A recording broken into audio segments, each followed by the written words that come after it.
सर्वप्रथम मैं आप एक्सप्रेस इंडिया को धन्यवाद देना चाहता हूँ। हम लोग जो है SC/ST का जो मामला है, सुप्रीम कोर्ट ने जो संवैधानिक प्रावधान के खिलाफ में विरोध में जो उन्होंने फैसला किया है, हम लोग वापस लेने के लिए इस बात को धरना प्रदर्शन कर रहे हैं। सबसे पहली बात यह है कि 10% जो अभी आरक्षण ही हुआ है पूरा 2009 के जनगणना के अनुसार 9-10 के जनगणना के अनुसार जो हुआ है आरक्षण, अभी 10% हुआ है। 22.5% आरक्षण है, अभी 12.5% आरक्षण मेरा पूरा नहीं किया, तब तक इतना हलचल पैदा हो गया, इतना तरंग आ गई लोगों के अंदर कि ऐसा लग रहा है कि 10% पर जो है अभी 12.5% से बाकी है और 10% पर इतना आरक्षण में इतना चला गया।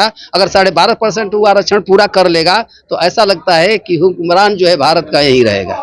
ये बताइए, जो SC/ST अभिकरण के लेके आप लोग धरना प्रदर्शन कर रहे हैं, कुछ लोग गांव में, हम लोग देहातों में जाते हैं तो SC/ST वर्गीकरण का मतलब नहीं समझ पा रहे। सबसे SC/ST का वर्गीकरण का मतलब है कि जैसे कुछ लोग अच्छे हैं उनको काटा जा रहा है और जो सबसे गए गुजरे हैं, नहीं भी पढ़े हैं, उनको जो है रखा जा रहा है। यही कारण है क्रीमी लेयर करना, यानी वर्गीकरण करना। तो वर्गीकरण कर रहे हैं तो सबसे बड़ा हम ये कह रहे हैं कि यदि मुसहर है, डोम है, आदिवासी के कुछ क्षेत्र हैं जंगलों में पढ़े लिखे नहीं है, और संविधान का कहता है कि यदि 1 साल जो है तो मुसहर का मिलेगा नहीं, डोम का मिलेगा नहीं, खट्टी का मिलेगा नहीं, जंगलों के आदिवासियों का मिलेगा नहीं, और जो है चमारों में जो जंगलों के किनारे रहने वाले वो पढ़ा लिखा मिलेगा नहीं।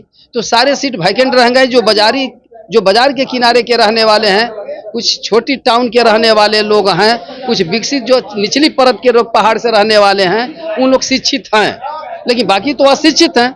तो उनके सीटें इनको काटा जा रहा है। जो शिक्षित हैं, जो एक को सर्विस इनके घर में उनको काटा जा रहा है, तो उन लोगों का क्या काम किया जाए, उन लोगों को दिया जा रहा है तो पढ़ा लिखा मिलेगा नहीं।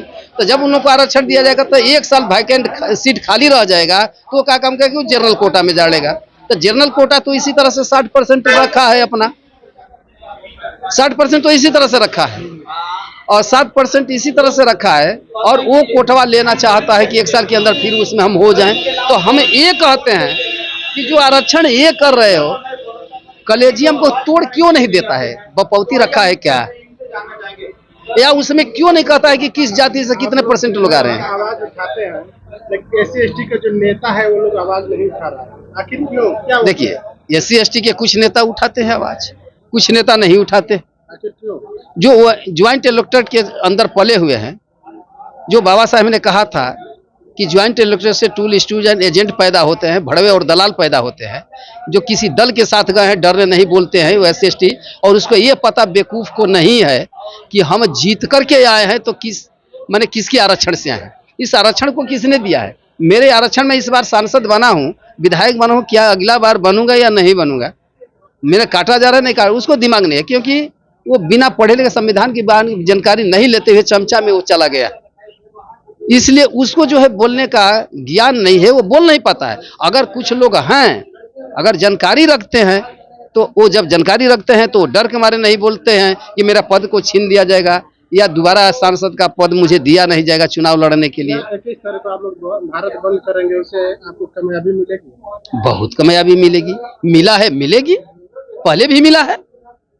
जो आरक्षण को संशोधन करके लोग हटा रहे थे वो मिला, और फिर कामयाबी मिलेगी, क्यों नहीं मिलेगी? कुछ लोग आके आपके साथ देना नहीं चाह रहे हैं, इस पे क्या कहें? ये भाई, मेरा साथ दे या न दे, ये तो हमेशा मैं कहता हूं कि कुछ ही लोग नेतृत्व करने वाले रहते हैं। बाबा साहब ने अकेले नेतृत्व किया था, उनका भी विरोध जो है कालेजकर ने किया था, जो चुनाव जीता है और इतना विद्वान संविधान बना ला, चुनाव हार गए, तो उन्होंने भी विरोध, अपने लोगों ही विरोध करते हैं। तो क्या उसका नेतृत्व करने वाला, क्या नेता जो है नेतृत्व करने वाला जो नारा लगाना, उसका नाम इतिहास नहीं बनता है क्या? इतिहास तो उन्हीं लोगों का बनेगा जो नेतृत्व समाज का कर रहा है।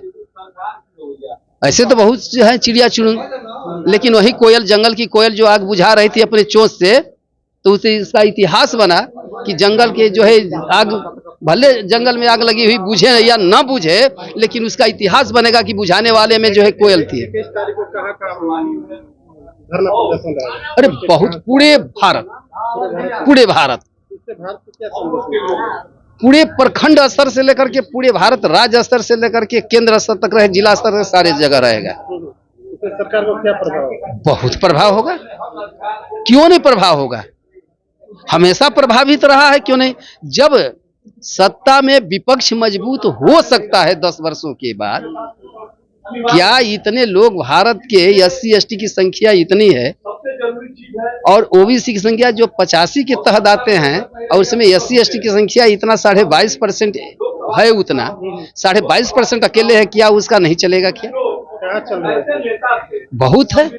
अभी देखिए 18-19 टूटा, इस बार भी टूटेगा, वापस लें, वापस नहीं लेंगे।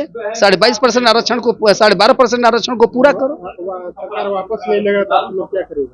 जब सरकार वापस नहीं लेती है तो हम लोगों का काम है आंदोलन करना, और आंदोलन किसी का रुका नहीं है। और जो भी आंदोलनकारी होती है, या किसी वर्ग का होता है या किसी व्यक्ति आंदोलन करता है, पूरे विश्व को जब हिटलर जैसा नचा दिया, सिकंदर महान अकेले बन गया, नाम उनका है कि उनके सारे लोगों का, तो कुछ जातियां भी अकेले आंदोलन करके अपना नाम को ले सकती है, आंदोलन का सफल हो सकता है। अपना परिचय बताइए। मेरा नाम जयचंद प्रसाद, अधिवक्ता, और मैं रामगढ़ ब्लॉक का, कैमूर जिला से, बिहार से रहने वाला हूँ।